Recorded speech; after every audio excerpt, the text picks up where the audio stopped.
We need Congress to pass my American Rescue Plan that deals with the immediate crisis, the urgency.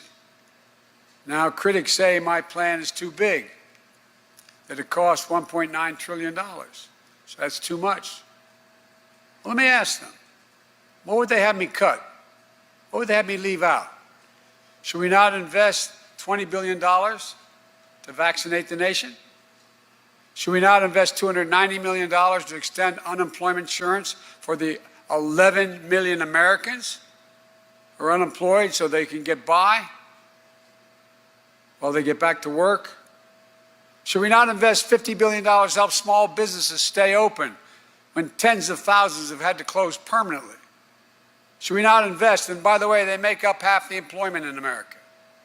Should we not invest $130 million to help schools across the nation open safely? Right now, 24 million adults, 11 million children don't have enough food to eat.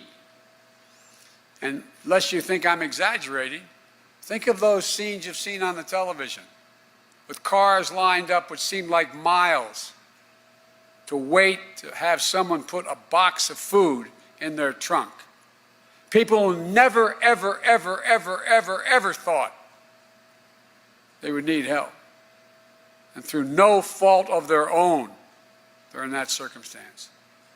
If we don't pass the American Rescue Plan, 40 million Americans will lose nutritional assistance through a program we call SNAP, the old food stamp program. Do we not invest $3 billion to keep families from going hungry? 1 in 5 Americans are behind in their rent.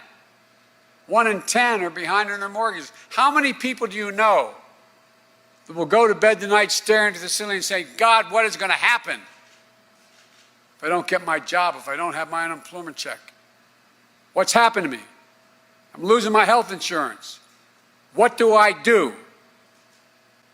This is the United States of America, for God's sake. We invest in people who are in need. Do we not invest $35 billion to help people keep a roof over their heads? I could go on, but you get the point. I'm grateful that the Senate and the House are moving quickly. And I'm prepared to hear their ideas how to make the package better and make it cheaper. I'm open to that. But we have to make clear who is helped and who is hurt. And my hope is that the Republicans in Congress listen to their constituents.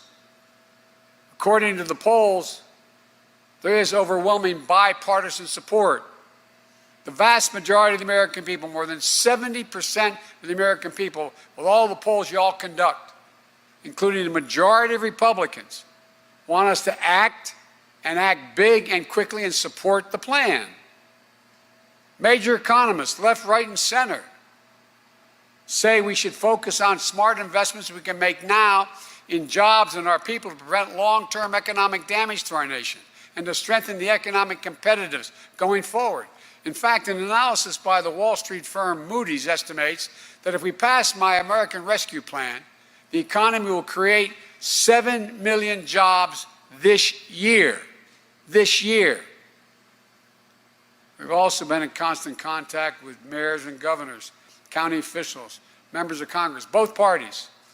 Both parties. I've met with them in my office. I've met with them on the internet, on Zooming on with them. Both parties in every state. And guess what? They agree we have to act now. I got a letter from more than 400 mayors from big cities and small towns. They understand we're not going to get our economy back in shape and the millions of people back to work until we beat this virus. That's why the American Rescue Plan puts $160 billion into more testing and tracing, manufacturing and distribution, and setting up vaccination sites. Everything that's needed to get vaccines into people's arms, which is the most difficult logistical effort the United States has undertaken in peacetime. It includes $4 billion for new manufacturing plants. So we're ready to manufacture vaccines in the future. We don't have to wait.